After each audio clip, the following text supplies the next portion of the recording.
Hello students. आज हम लोग कोऑर्डिनेशन कंपाउंड के लेक्चर 10 में सबसे पहले डिस्कस करेंगे कोऑर्डिनेशन नंबर के बारे में। कोऑर्डिनेशन नंबर जो हम लोग ने इससे पिछले लेक्चर 9 में डिस्कस किया था, बाकी उनका जो रिमेनिंग पार्ट्स है वो इस लेक्चर में डिस्कस करेंगे। कोऑर्डिनेशन नंबर कंप्लीट करने के बाद हम लोग IUPAC नोमेनक्लेचर यानी कि नेम ऑफ कॉम्प्लेक्स कंपाउंड देखेंगे। तो हम लोग सबसे पहले कोऑर्डिनेशन नंबर किस तरीके से किसी केमिकल का कैलकुलेट करते हैं वो हम लोग देख लें।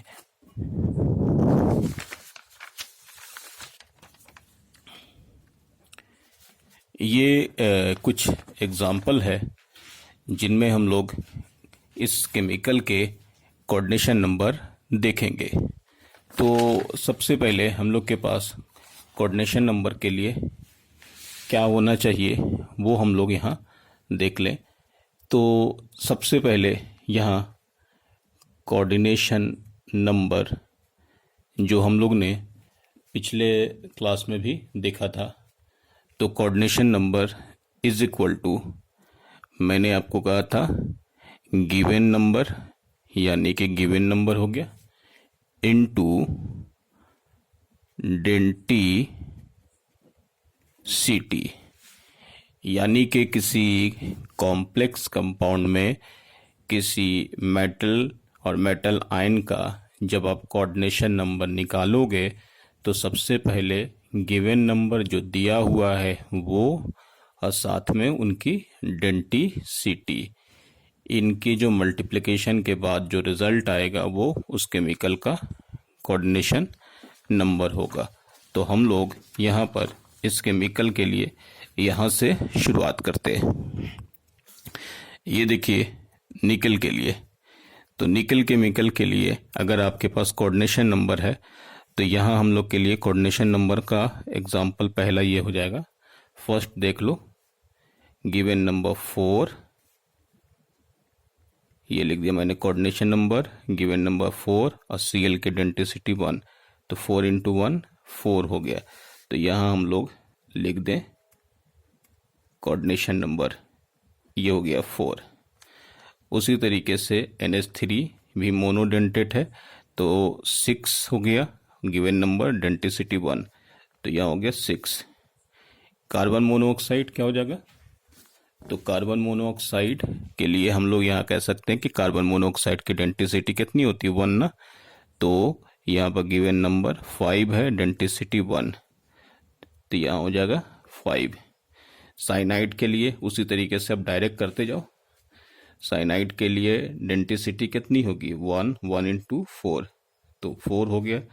यहाँ भी साइनाइड के लिए 1 इंटू 2, तो यहाँ हो गया 2।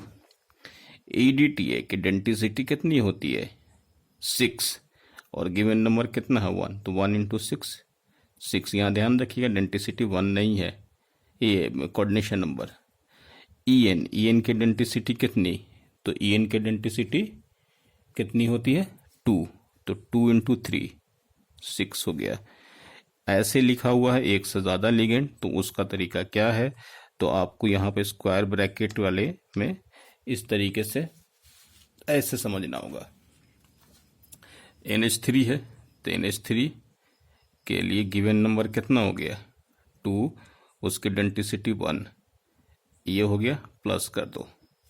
फिर उसके बाद दूसरा chemical Cl, given number 2, density 1 2, तो 2 प्लस 2 ये हो गया 4। तो यहाँ आपके पास कोऑर्डिनेशन नंबर 4। कार्बन मोनोऑक्साइड का भी हम लोग ने देखा ही है, डेंसिटी 1 होता है तो 4 इंटू 1 4। EN 2, तो आप यहाँ देख लो 2 इंटू 2 4 है ना, 2 इंटू 2 4 हो गया, और 2 इंटू 1 तो 4 प्लस 2 ये भी हो गया 6। OH के लिए -1, पर उससे मतलब नहीं है, इसके डेंसिटी 1 हो गया और गिवन नंबर 6 है तो 6 इंटू 1 6 हो गया। OH यहाँ पर फिर से देख लो, OH के लिए यहाँ पर 1 इंटू 5 5 हो गया, और H2O की डेंसिटी 1 इंटू 1 1 हो गया, तो 1 प्लस 5 ये हो गया 6। उसी तरीके से NH3 की डेंटिसिटी 1 हो गया, तो 2 इंटू 1 2, और SCN या NCS की भी डेंटिसिटी 1 होती है, तो 4 इंटू 1 4, 2 इंटू 1 2, 2 प्लस 4, ये भी क्या हो जाएगा 6 हो जाएगा। यहाँ उसके साथ यहाँ लिख लो फिर से कोऑर्डिनेशन नंबर। DMG की डेंटिसिटी कितनी होती है, तो वो होती है 2, तो 2 इंटू 2 ये हो जाएगा 4। ऑक्सीलेटो की डेंटिसिटी 2, 2 इंटू 3 ये भी हो जाएगा 6। ACSC की डेंटिसिटी 2, तो 2 इंटू 3, तो ये कितना हो जाएगा, ये भी हो जाएगा 6। ग्लाइसिनेटो इसकी डेंटिसिटी 2, 2 इंटू 2, तो ये हो जाएगा 4। उसी तरीके से ग्लाइसिनेटो की डेंटिसिटी कितनी हो गई 2, 2 इंटू 2 4, प्लस 2 इंटू 1 यानी कि 2 प्लस 4 यानी कि 6 हो गया। साइनाइड की तो मालूम ही है डेंटिसिटी 1, 1 इंटू 4 4। कार्बन मोनोऑक्साइड इनकी डेंटिसिटी कितनी 1, 1 इंटू 4, तो ये भी 4 लिख लो। फ्लोरीन यानी फ्लोराइड आयन है F है, F माइनस की डेंटिसिटी 1, 1 इंटू 6, तो ये भी हो गया 6। H2O का तो मालूम ही है मोनोडेंटेट है, तो 6 इंटू 1 6 हो गया। NO2 भी मोनोडेंटेट, 2 इंटू 1 2, और NH3 4 इंटू 1, तो 4 प्लस 2 ये हो गया 6। उसी के साथ यहाँ पर फ्लोराइड है, यहाँ पर 6 है, 6 इंटू 1 डेंटिसिटी फ्लोराइड का 1, तो ये भी हो गया 6। H2O यानी कि 1 डेंटिसिटी 1 इंटू 5, 5 Cl की डेंटिसिटी 1 कुछ नहीं है तो 1, तो 1 प्लस 5 ये हो गया 6। CO की यानी कि डेंटिसिटी यहाँ हो जाएगा 1, 1 इंटू 5 ये हो जाएगा 5। तो ये हो गया कुछ एग्जाम्पल। फिर नेक्स्ट जो है हम लोग ये भी देख लें। यहाँ आपके पास EN केमिकल है। EN केमिकल के लिए डेंटिसिटी का 2 इंटू 2 2 2 4, और यहाँ कुछ नहीं है तो 1 मान लो, 5 यहाँ भी 1 मान लो, तो कोऑर्डिनेशन नंबर हो जाएगा 6। यहाँ आपके पास CO है कार्बन मोनोऑक्साइड डेंटिसिटी 1, 1 इंटू 2 2, और PF3 हम लोगों ने इससे पिछले क्लास में देखा था, ये भी मोनोडेंटेट है, तो 2 प्लस 2 ये भी हो गया 4। इथाइलिन के बारे में पिछले क्लास में देखा था, इसकी डेंटिसिटी 1 है 1, और यहाँ पर 3 है, 3 प्लस 1 इसकी भी डेंटिसिटी ये कोऑर्डिनेशन नंबर 4। डाईपायरिडिल ये बाइडेंटेट है, तो 2 इंटू 2 यह हो जाएगा 4। आयोडाइड यानी I माइनस ये भी मोनोडेंटेट है, 4 इंटू 1, तो ये हो जाएगा 4। SCN NCS मोनोडेंटेट है, तो 4 इंटू 1 ये भी 4 हो जाएगा। EN बाइडेंटेट है, तो बाइडेंटेट का मतलब हो गया 2 इंटू 3, तो यह हो जाएगा 6। साइनाइड क्या है मोनोडेंटेट है, तो 1 इंटू 6 6 हो जाएगा। यह भी साइनाइड है मोनोडेंटेट, 1 इंटू 4 4 हो जाएगा। C2O4 ये भी बाइडेंटेट है, 2 इंटू 3, तो ये हो गया 6। इसके बाद प्लेटिनम PPS3 के बारे में भी दिखाया था आपको स्ट्रक्चर पिछले लेक्चर में, ये भी मोनोडेंटेट है, तो 4 इंटू 1 यानी 4। यहाँ आपके पास मोनोडेंटेट Cl 2 इंटू 1 2, और ये भी मोनोडेंटेट होता है, 2 इंटू 2 तो 2 प्लस 2 ये भी हो जाएगा 4।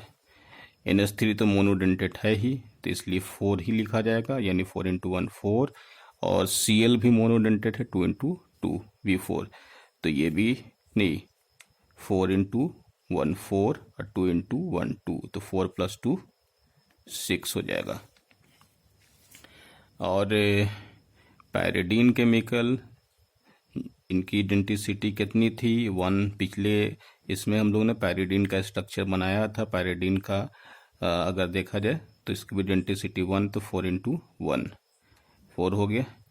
यहाँ भी पैरिडीन डेंटिसिटी कितना हो गया 1, 1 इंटू 2 2, और यहाँ भी इसकी डेंटिसिटी Cl की 1, 1 इंटू 2 2, 2 प्लस 2 4। डाईपैरिडिल की डेंटिसिटी होती है 2, और Cl की यहाँ पर 1, तो 1 इंटू 2, 2 प्लस 2, तो ये भी हो गया 4। साइनाइड के लिए हम लोग ने क्या कहा, साइनाइड केमिकल की डेंटिसिटी 1, तो 1 इंटू 4, 4 हो गया। और NH3 केमिकल की डेंटिसिटी फिर से 1, 1 इंटू 4, तो ये हो जाएगा 4। Cl की तो पता है ये हम लोग, डेंटिसिटी 1, 1 इंटू 6, 6 हो गया। आयोडीन -1, ये डेंटिसिटी 1, 1 इंटू 4, 4। तो ये कुछ केमिकल्स की कोऑर्डिनेशन नंबर हम लोग एक ही तरीके से निकाल लें। तो कोऑर्डिनेशन नंबर में कोई ज़्यादा टेंशन मत लीजिएगा, जो मैंने लिखा है गिवन नंबर इनटू डेंटिसिटी। किसी को अभी भी अगर इस कैलकुलेशन में दिक्कत है तो एक ही फॉर्मूला का मैंने इस्तेमाल करके कोऑर्डिनेशन नंबर निकाला है। तो आपको थोड़ी बहुत दिक्कत ये होगी इनकी डेंटिसिटी देखने में। तो आपको सबसे पहला काम ये करना पड़ेगा कि डेंटिसिटी और उनके ऊपर चार्ज ये मस्ट है, ये बिल्कुल ही आप बहुत अच्छे से प्रैक्टिस कर लीजिए, क्योंकि आगे इसका यूज़ होगा। आपको अगर ऑक्सीडेशन नंबर और कोऑर्डिनेशन नंबर बहुत अच्छे से करना है तो आपको लीगेंड के ऊपर चार्ज जो है ध्यान रखना होगा और लीगेंड की डेंटिसिटी भी ध्यान रखनी होगी। अगर इनमें मिस्टेक करेंगे तो फिर आगे दिक्कत होगा। तो इनको आपको जितना प्रैक्टिस करना, 2 बार, 3 बार, 4 बार, 5 बार, जितनी बार भी, तो वो आपका ये सबसे मस्ट है, ऑक्सीडेशन नंबर निकालना और साथ में कोऑर्डिनेशन नंबर। फॉर्मूला मैंने कहा कि ज़्यादा है नहीं, तो आप सिर्फ लीगेंड का चार्ज और डेंटिसिटी की प्रैक्टिस कर ले। अब यहाँ इसी के बाद हम लोग आगे थोड़ा आते हैं कि किसी केमिकल का जो कोऑर्डिनेशन नंबर है वो कंपाउंड के अंदर चार्ज के हिसाब से वो फिक्स होता है। मतलब किसी केमिकल की जो कोऑर्डिनेशन नंबर आप देखेंगे चार्ज के हिसाब से फिक्स होगा। ऐसा क्यों? जैसे किसी मेटल के ऊपर चार्ज है, मान लेते हैं चार्ज +2 है, मान लेते हैं चार्ज +3 है, मान लेते हैं चार्ज +1 है। अगर आपको यहाँ पर साइज के अकॉर्डिंग बोला जाए तो जैसा हम लोग को मालूम है कि पॉजिटिव चार्ज जितना ज़्यादा बढ़ता है उतना ज़्यादा न्यूक्लियस की पावर बढ़ती है और साइज जो है डिक्रीज करता है। तो साइज ऐसा है, ये हो गया साइज।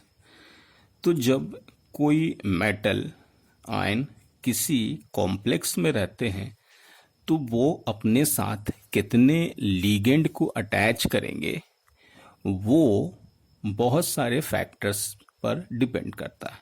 उनमें मेटल के ऊपर चार्ज भी मैटर करता है, मेटल कौन से ब्लॉक का है, यानी S ब्लॉक का मेटल है या D ब्लॉक का है या F ब्लॉक का, वो भी मैटर करता है। साथ में लीगेंड का डोनर साइट भी मैटर करता है, यानी लीगेंड का डोनर साइट N है कि O है कि X है, ये भी मैटर करता है। लीगेंड के साइज भी मैटर करते हैं। लीगेंड के ऊपर चार्ज भी मैटर करता है कि वो न्यूट्रल है या वो चार्ज स्पीशीज है। तो इन सब के बाद, इतने सारे चीज़ों के कैलकुलेशन के बाद हम लोगों को उनकी कोऑर्डिनेशन नंबर पता चलती है। तो कोऑर्डिनेशन नंबर किसी एक फॉर्म से डिफाइन नहीं कर सकते कि ये फैक्टर से आप बता दो कि इसकी कोऑर्डिनेशन नंबर इतनी है। हाँ, साथ ही साथ उनकी लैटिस, लैटिस मीन्स ऐसा कि जैसे कि कोई 2 लीगेंड अटैच हो रहा है, 4 हो रहा है, तो 4 में यहाँ पर 2 तरीके की ज्योमेट्री है, स्क्वायर प्लेनर और टेट्राहेड्रल। तो उनसे भी फर्क पड़ता है कि कौन सा लीगेंड स्क्वायर प्लेनर बनाएगा और कौन सा लीगेंड टेट्राहेड्रल बनाएगा। साथ ही साथ ऑक्टाहेड्रल। तो आपके लिए यहाँ पर कोऑर्डिनेशन नंबर के लिए आपको बहुत सारे फैक्टर्स देखने के बाद आप किसी केमिकल का फिक्स कोऑर्डिनेशन नंबर बता सकते कि इतना ही होगा। ठीक है, तो हम आपको एक तरीका बताते हैं जिसमें केमिकल के ऊपर सिर्फ चार्ज देख करके, लीगेंड ना भी देखो तो उससे काम चल जाएगा। यानी कि एक सिंपल तरीका, वैसे ये बहुत ज़्यादा आपको जाके यहाँ इम्पोर्टेंट तो है ही, इससे एक टेक्निक आपको मिल जाएगी। इतनी सारे फैक्टर्स जो मैंने बताए उनमें सिर्फ मेटल के ऊपर चार्ज देख करके किसी केमिकल की कोऑर्डिनेशन नंबर बता सकते हो। तो यहाँ हम आपको सबसे पहले उसी के बारे में दिखा रहे हैं। चार्ज अगर मेटल के ऊपर +1 आया, जैसे सिल्वर के ऊपर चार्ज है +1, तो उसकी कोऑर्डिनेशन नंबर 2 होगी। गोल्ड के ऊपर भी +1 है तो 2 और 4, लेकिन मेनली 2 होता है। 4 वाला भी कुछ देखा गया लेकिन उतना स्टेबल मेन है 2। कॉपर के ऊपर +1 है तो 2 होता है, 4 वाला भी, यानी कि 2 4 दोनों आपको मिल सकते हैं। अब आपको यह दिखा दें कि जब चार्ज बढ़ता है तो कोऑर्डिनेशन नंबर बढ़ जाएगा। यानी कि अगर मैंने यहाँ लिख दिया सिल्वर के ऊपर चार्ज +2, देखिए सिल्वर का +1 था, +2, सिल्वर के ऊपर 3, तो यहाँ पर 2 है तो यहाँ 4 और 4, मतलब क्लियर है कि आपको ये मेटल कभी दिख जाए सिल्वर +1 होगा तो उसकी कोऑर्डिनेशन नंबर 2 होगी। लेकिन अगर ऑक्सीडेशन स्टेट 2 होगा तो यहाँ पर आपके पास कितना होगा, कोऑर्डिनेशन नंबर 4, कोऑर्डिनेशन 4, यानी सिल्वर के लिए आपको एकदम से 100% डिफाइन कर लिया कि इनकी कोऑर्डिनेशन नंबर 2 होगी तो उस पर चार्ज +1, और अगर कोऑर्डिनेशन नंबर 4 है तो चार्ज +2 हो सकता या 3 हो सकता। ये हो गया। अब यहाँ से देखिए जब चार्ज मेटल और मेटल आयन के ऊपर +2 होता है तो इनके लिए अब देखिए कोऑर्डिनेशन नंबर 4 और 6 हो गया। यहाँ देखिए 2 और 4 था, 4 और 6 हो गया, मतलब कुछ 4 भी बना सकते 6, यानी कि बढ़ गया, जबकि यहाँ पर 2 से 4 का रेंज था। कैसे? क्योंकि चार्ज बढ़ गया। चार्ज बढ़ने के साथ साथ न्यूक्लियस की पावर बढ़ जाएगी तो वो अपने साथ कुछ ज़्यादा लिगेंड को खींच पाएगा। तो यहाँ हम लोग चार्ज के बढ़ने पर अगर किसी केमिकल में डाईवैलेंट केटाइन होगा तो उसकी कोऑर्डिनेशन नंबर 4 और 6 होगी।